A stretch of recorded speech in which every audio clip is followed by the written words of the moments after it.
Offer RB pain relief roll on 1 కొంటే 150, 2 కొంటే 1 ఉచితం. తలనొప్పి, వెన్నునొప్పి, మోకాలు నొప్పి, కడుపుపురం మరియు దోమల మందు పైపుతగా మరెన్నో సమస్యలకు ఒకే మార్గం RB pain relief oil. Janasena అధినేత పవన్ కళ్యాణ్ పై తీవ్ర స్థాయిలో విరుచుకుపడ్డారు మంత్రులు, వైసీపీ ఎమ్మెల్యేలు. సవాళ్లు, విమర్శలతో అటాక్ చేశారు. కాకినాడలో తనపై పోటీ చేయాలని ఎమ్మెల్యే ద్వారంపూడి చంద్రశేఖర్ రెడ్డి మళ్లీ పవన్ కళ్యాణ్ కు సవాల్ విసిరారు. ఒకవేళ పోటీ చేయకపోతే తనపై చేసిన ఆరోపణలతో పాటు కాకినాడ ప్రజలకు పవన్ క్షమాపణ చెప్పాలని డిమాండ్ చేశారు. మంత్రి వేణుగోపాలకృష్ణ సైతం పవన్ కళ్యాణ్ టార్గెట్ చేస్తూ టీడీపీ దగ్గర పవన్ కళ్యాణ్ సీట్లు అడుక్కుంటున్నారని ఆరోపించారు. పవన్ ను సలహాలు అసహాయ నాయకుడని విమర్శించారు కూడా.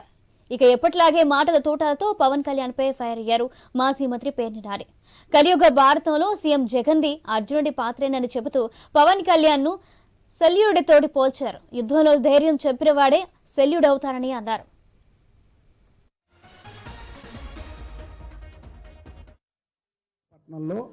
గతంలో నేను ఏ విధంగా అయితే పవన్ కళ్యాణ్ ఛాలెంజ్ చేశానో ఆ ఛాలెంజ్ ప్రకారం అతను వస్తాడేమో అని కాకినాడ పట్టణంలో పవన్ కళ్యాణ్ పోటీ చేస్తానని అంటాడేమో ఎదురు చూస్తున్నాను. నా మీద వారాహి యాత్రలో కాకినాడ వచ్చినప్పుడు చాలా రకాల లేనిపోయిన ఆరోపణలు చేస్తే, నువ్వు నా మీద లేనిపోయిన ఆరోపణలు చేసావు, ప్రజాక్షేత్రంలో తేల్చుకుందాం రా అని రెడీగా ఉన్నానని చెప్పి ఆ రోజు నేను చెప్పడం జరిగింది.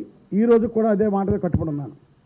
అప్పుడు నా మీద ఆరోపణలు చేసిన తర్వాత ఒక 2 రోజులు 3 రోజులు కాకినాడలో ఉన్నా కూడా అతను కనీసం స్పందించలేదు. నువ్వు తోక ముడుచుకుని వెళ్ళిపోతే కనుక నువ్వు నా మీద చేసిన ఆరోపణలన్నీ అవాస్తవని ఈ సందర్భంగా నేను తెలియజేసుకుంటూ, పవన్ కళ్యాణ్ కాకినాడ వస్తాడని, కాకినాడలో నా మీద పోటీ చేస్తాడని, ఆ పోటీలో ఒకే ఒక నినాదం, తెలుగుదేశం పార్టీకి ఓటు అడిగే నైతిక హక్కు లేదు, తెలుగుదేశం పార్టీకి సహాయం చేస్తానన్నటువంటి అసహాయ రాజకీయ నాయకుడు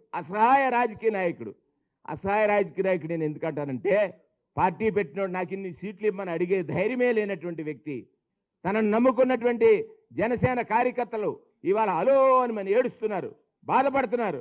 ఎవరికి సీటు వస్తుందో ఎవరికి రాదో తెలియదు. రాజకీయాలు ఒక ఫ్యాషన్, ఆ ఫ్యాషన్తో రాజకీయాల్లో సేవ చేయాలని వచ్చిన వారిని దగా చేసేటువంటి పవన్ కళ్యాణ్ని ఒకసారి ప్రశ్నించండి మీరు పౌరులారా అని ఈ సందర్భంగా మనం చేస్తా ఉన్నాం. స్థైర్యాన్ని చంపే మాటలు మాట్లాడేవాడిని ఏమంటారు భారతంలో? యుద్ధం చేయాల్సిన వాడిని, యుద్ధానికి సిద్ధమైనటువంటి వ్యక్తుల్ని, మానసిక స్థైర్యాన్ని చంపేవాడిని ఏమంటారు? శల్యుడు అంటారు. నవయుగ భారతంలో, కలియుగ భారతంలో శల్యుడి పాత్ర పవన్ కళ్యాణ్ పోషిస్తున్నాడు అనేది మాట వాస్తవమా కాదా?